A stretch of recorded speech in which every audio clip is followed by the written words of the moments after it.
Hey everybody, it's Greg again. It's Unbreakable, the podcast. Thank God it's Friday, yeah?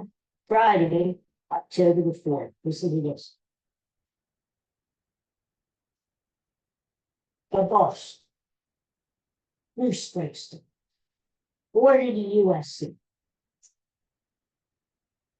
You know, back in the day, people thought this was me.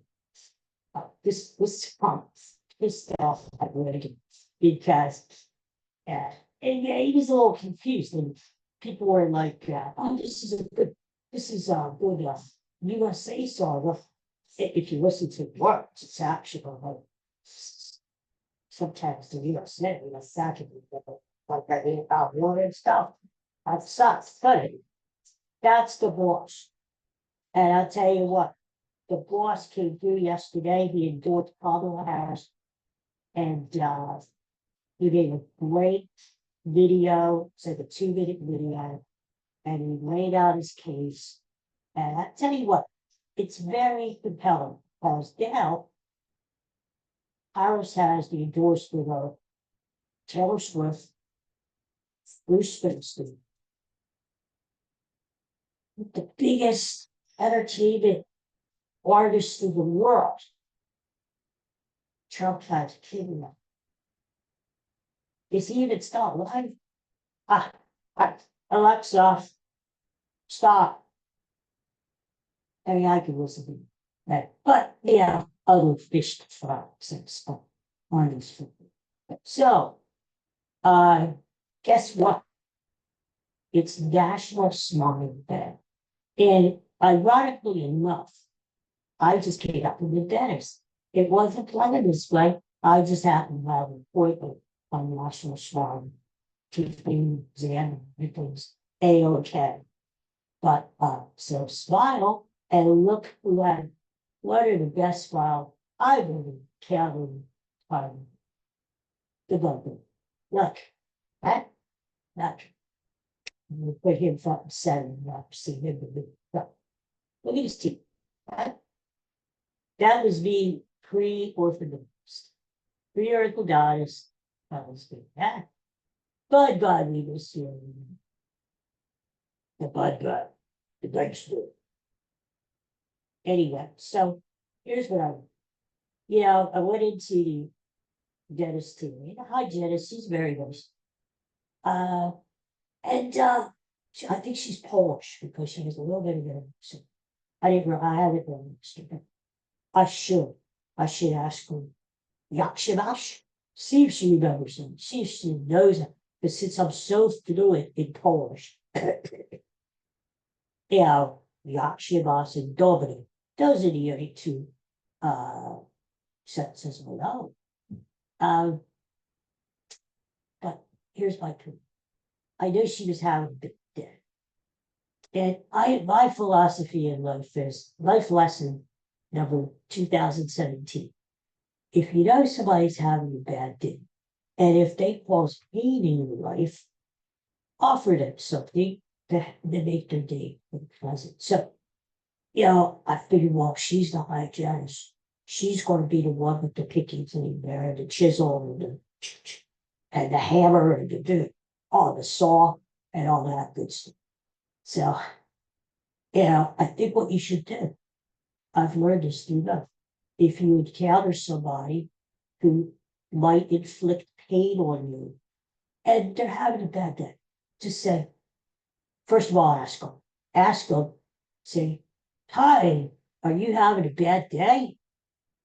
And if she says, yes, why, yes, my dog threw up in front of carpet before I left for work. I couldn't get parking space. I'm having a terrible day. Why? What you do is you whip out a cookie and say, cookie, give it to them, and hopefully that'll make them feel better so they don't take out their frustration and anger on you. I'm just saying. Like if you go to get some blood work done, the phlebotomologist, easy for me to say. And she's one of these pickers, like prods and like stabs, like she has a nice pick, out there. some phlebotomist, blah, blah, blah. I've gone to, you can't even feel the needle when they cook you. Right? But some are like jabbing and jabbing and jabbing, like Ali, jabbing, jabbing, jabbing. So what you do is you go in and you say to them, how's your day going? And they go, she goes, lousy, wow. Cookie, cookie. It doesn't even matter what kind of cookie you're offering. It could be chocolate chip, it could be a raisin, what the hell. And you just offer the cookie, and hopefully it's going to make her smile. And then she's not going to inflict as much pain. So think about that tonight, in between, by the time we come up to who you feel inflicts a lot of pain. Uh, and give them a cookie. If they say, oh, I'm having a marvelous day, it's Friday, I'm having, don't give them a cookie, just save the cookie for those who really require the cookie. I'm just saying. All right, so anyway. Okay, what else is going to? Oh, I gotta say happy birthday to, you know this guy, you know this guy. Smitty on Barstool Sports. You know Barstool Sports? And Smitty, happy birthday, Smitty. I understand it's his 40th birthday. The big four. Yeah, yeah. Happy birthday, Smitty. You know, I remember this guy. I remember when he was born. I remember holding him, and I remember the christening. He was there in his white christening suit, and I was there too. Probably dressed in my Philly shirt. But what the hell else do I wear? Holding him, and I was the godfather. And I'm there, you know, the godfather. Hey, who was the godfather? Robert De Niro? No, no, no, Marlon Brando, Marlon Brando. And hey, I'm not the godfather. Hey. Anyway, I don't do the godfather as well as I do Jerry Lewis. Lady, lady. Anyway, so I remember, isn't that freaky when you know, like time passes by, you know someone 40 years or 40 years. And you can remember the day or the day. I was there the day he was actually born. I'm not the father. But soon after, you know, graduation, graduation, what the hell? You know, I'm acting like I'm 118 years old. Christening day.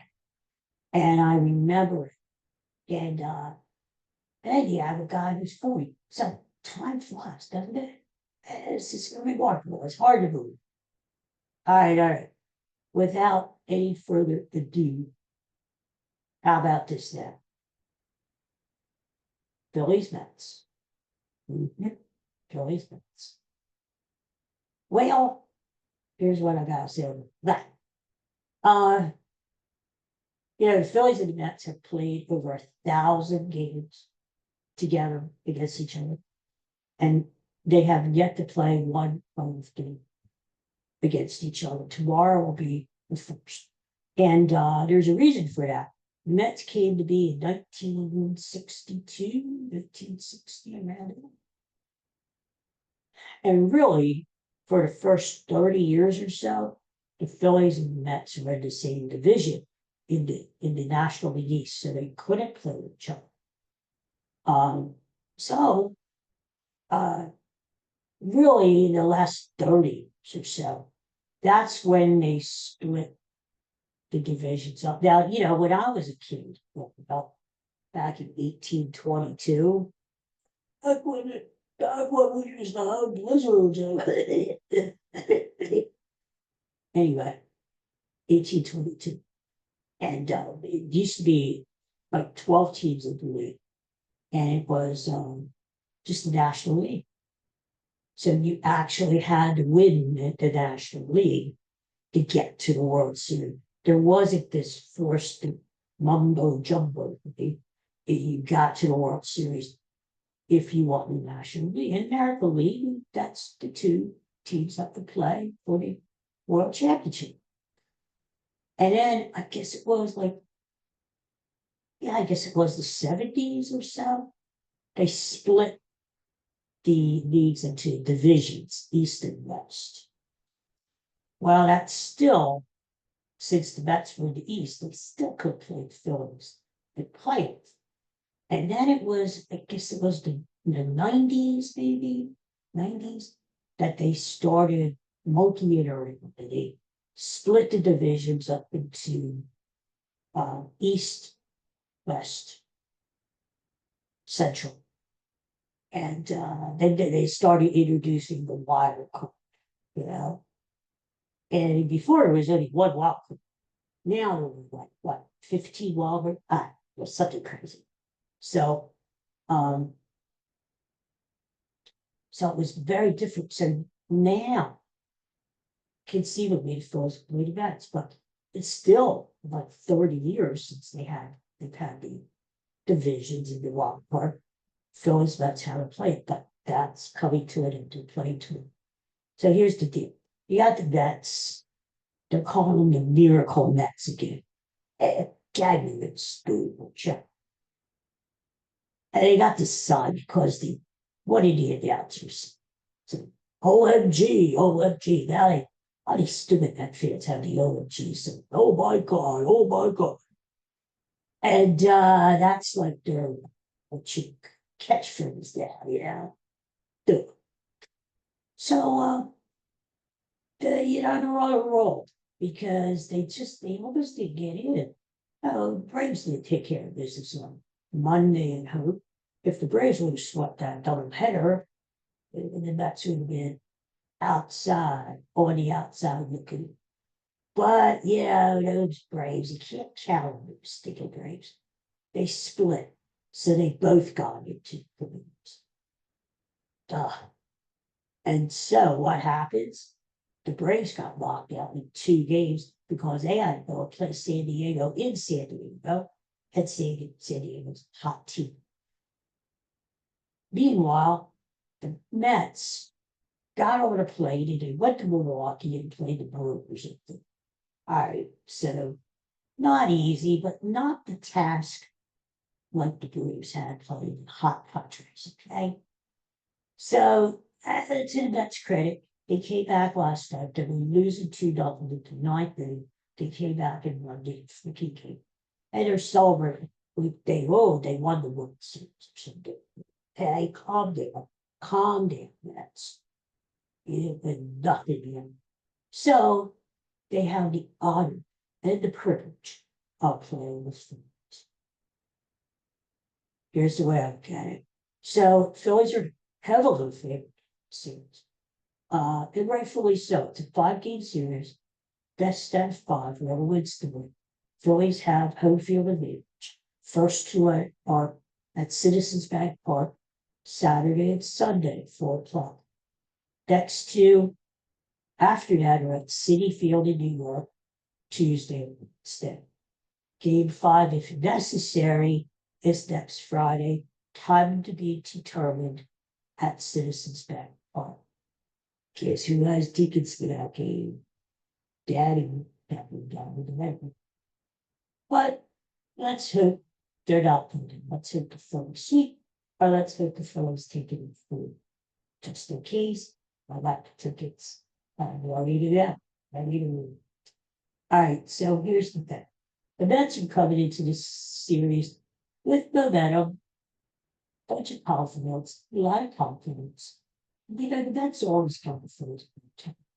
Phillies did win the season series, but that's still giving the Phillies a hard time. Even at Citizens Bank Park, being bothers the fans coming down, let's hope to God that our Phillies fans didn't sell out and sell their tickets to a bunch of Met fans, like the Sixers fans did when they were in the playoffs against the stinking rotten Knicks. They sold tickets behind the Knicks bench, and you had a bunch of these Knicks fans down there chuckling. I want the same thing with the Mets. So let's have the Phillies fans I want you to tickets. If you must sell them, if you need the money, okay, but sell them to a relative, sell them to a friend, someone you can trust. Sell them not on the secondary market, put them up on Facebook or something. Don't sell them to New Yorkers, please.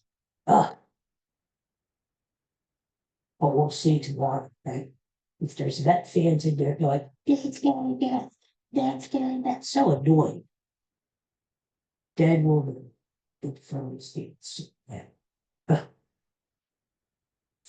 So the Mets have all this confidence. They have all this motivation. They have all this,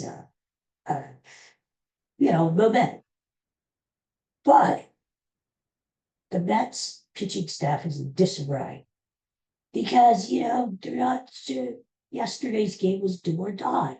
So they used Peterson, who's one of their starters, and about thing because the bullpen kind of imploded at the end. So tomorrow, it looks like they're going to pitch this Tyler McGill. Tyler McGill sounds like some sort of fish. Oh, what's on the menu today? Bass, salmon, or Tyler McGill? It sounds like a little leprechaun. Oh, Faith of McGill, Tyler McGill. Anyway, Tyler McGill. Phillies have handled him before. No biggie. Yeah. The thing that we have of ours, and the thing that is going to be the difference in this series, I believe, Zach Wheeler. I hate to call him a thing. I don't mean to call him a thing, like he's a rock or something. He's a person.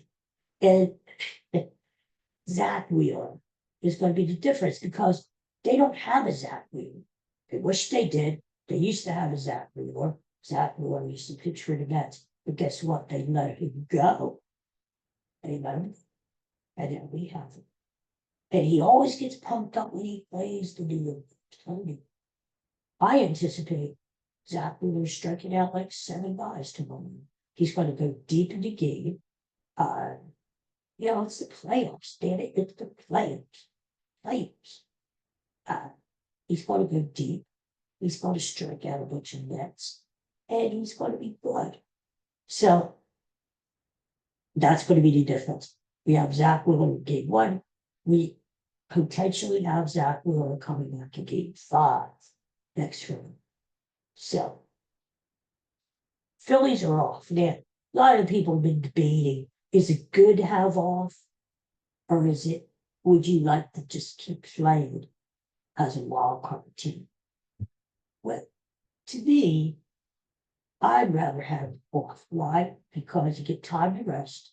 You get time to set your pitching rotation. It's good to have the time off. Violence come out in rusty. Yeah, I anticipate the Phillies coming up tomorrow at 4:00 for me and hitting the hammer.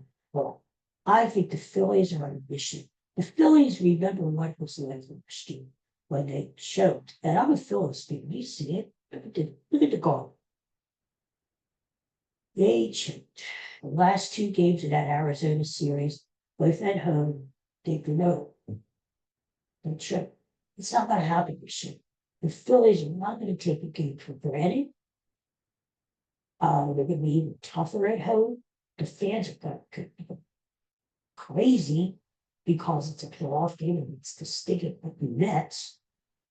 The Phillies are going to come out to them and they're going to put the pedal to the metal.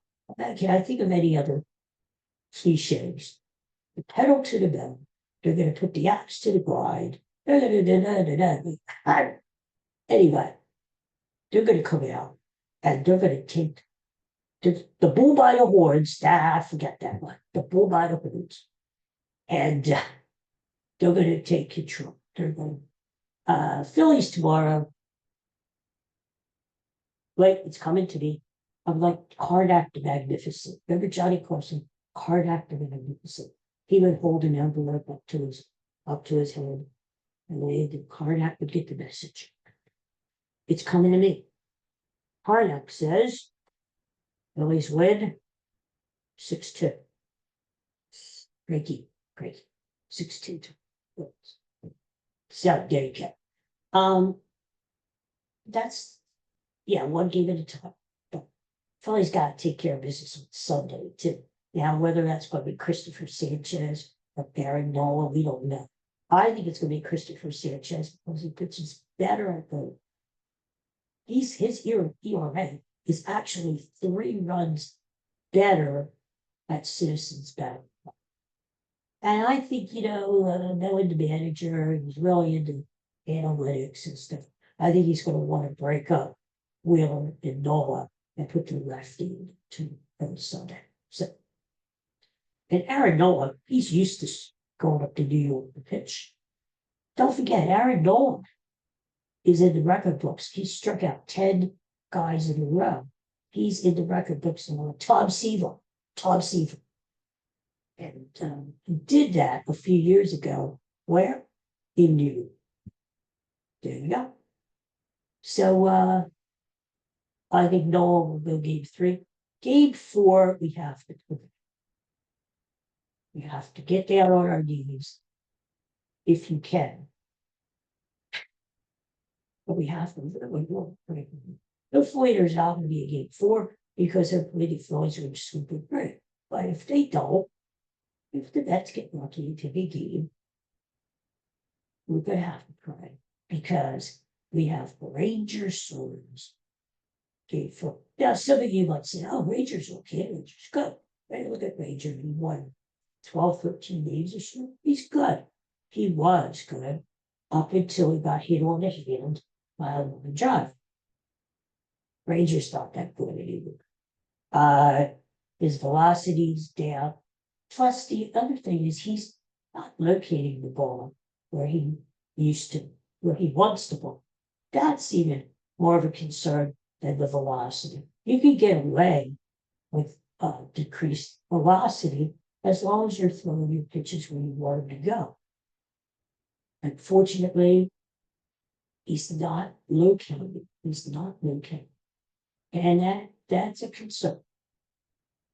So what I would say, if I was manager, God forbid, I would say start Ranger, see how it does, but have him on a really short leash. Really short leash. Like if he shows any kind of distress, like Taiwan Walker distress, don't even bring up that name. God forbid we see Taiwan Walker in this series. Oh, yeah. If he's even going to be on the freaking roster. But Ranger, any distress, and pull his ass.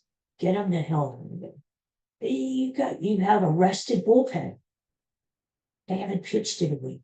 Hopefully that's going to carry over. Hopefully Wheeler's going to go 8, maybe 9 innings to him. Maybe 7 innings. Okay. And then you fill in with your guys, right?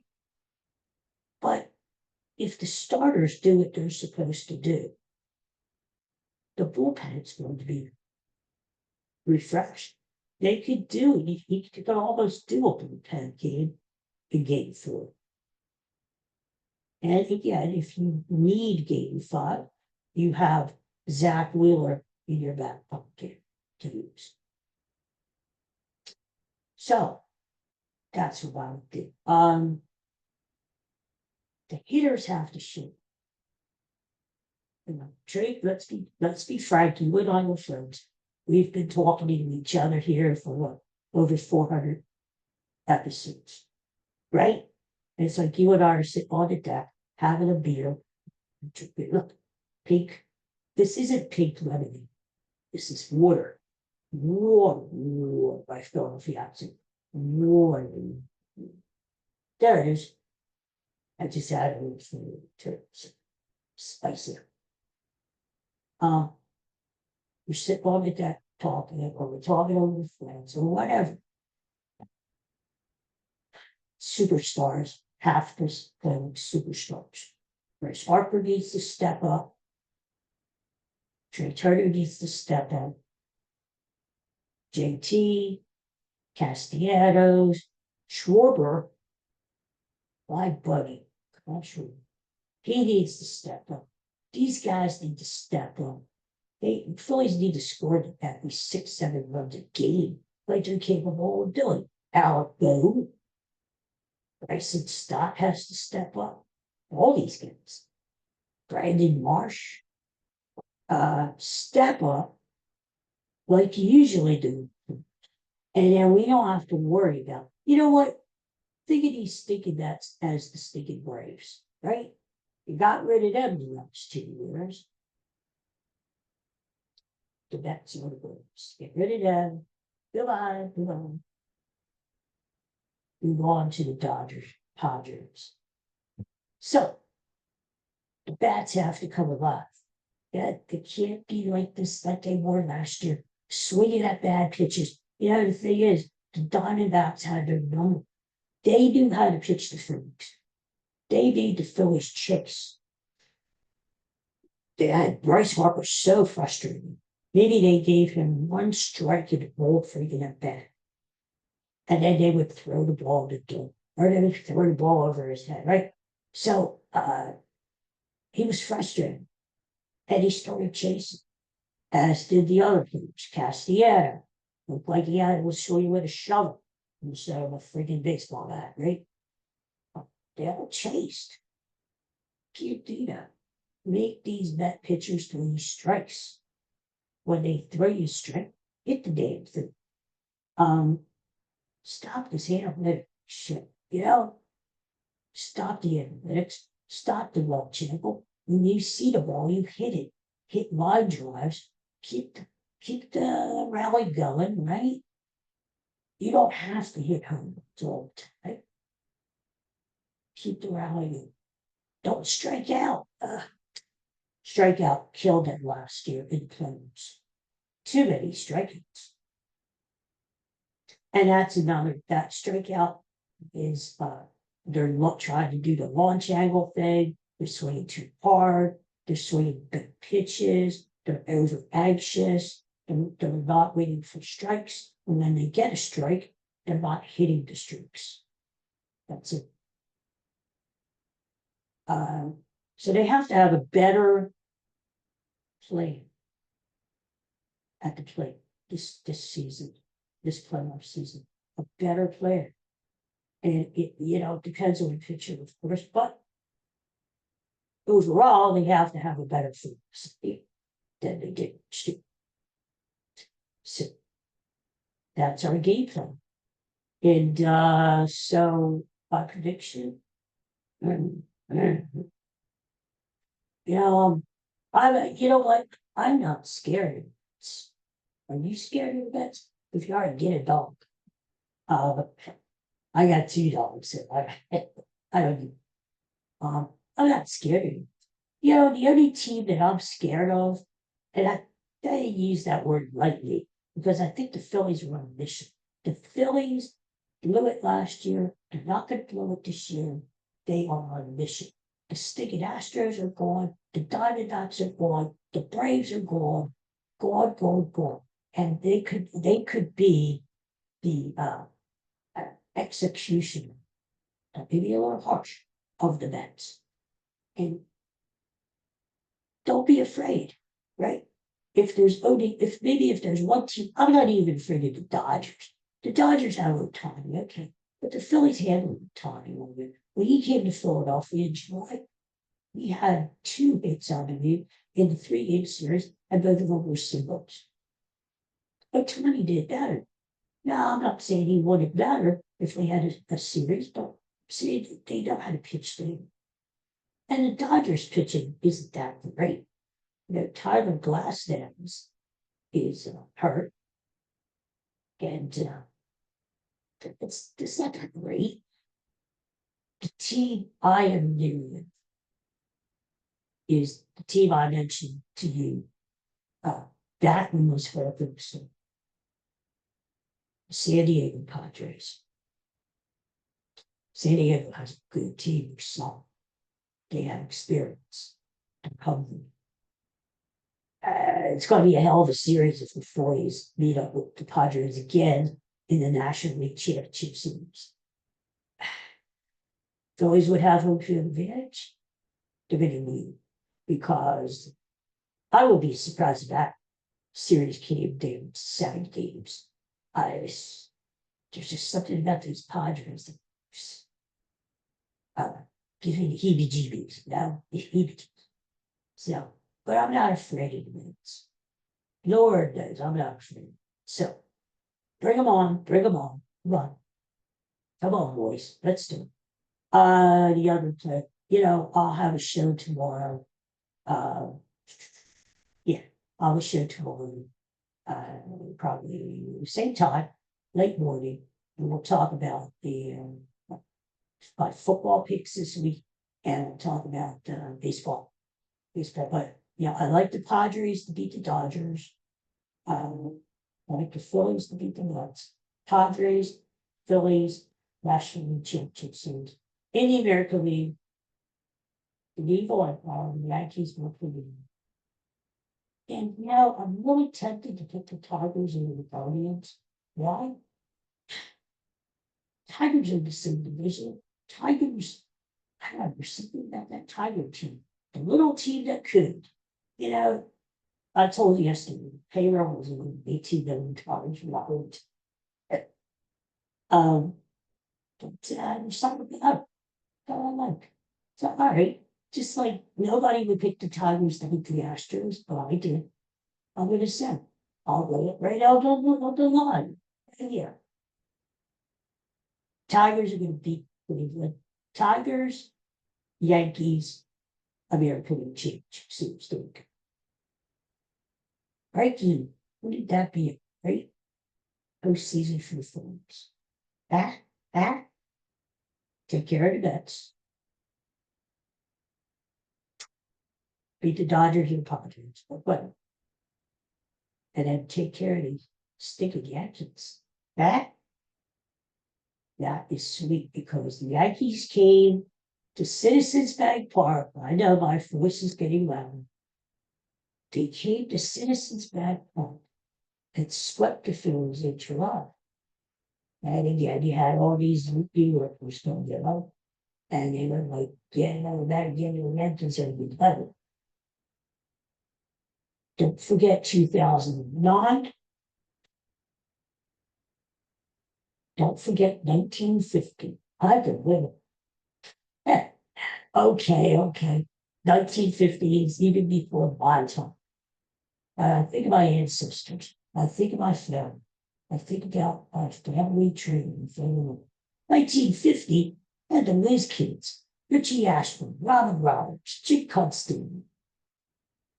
And the Yankees, they come in and they sweep us at 4. What the hell? So I'm thinking of those people.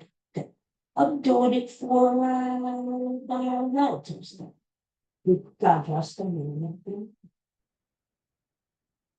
Look at the hell we to knowing that the sticky rattling like kids took us to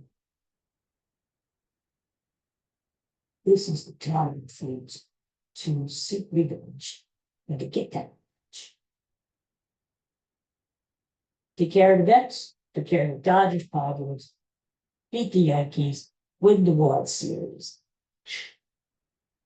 There's the plan, and you start calling. Again, Harnack says it's going to happen. Okay. Well, thanks for joining me. Thanks for tuning in. Thanks for watching. And I'll be back tomorrow with another show. We'll get ready for that Phillies game tomorrow afternoon. And we'll talk on football. Eagles are off this week. Hopefully they are relaxing, watching some film, and getting that shot of us. But there's still plenty to get. Okay, everybody, have a nice Friday. Peace and love. Thanks for watching. Go Phillies tomorrow. And talk to you then. Take care.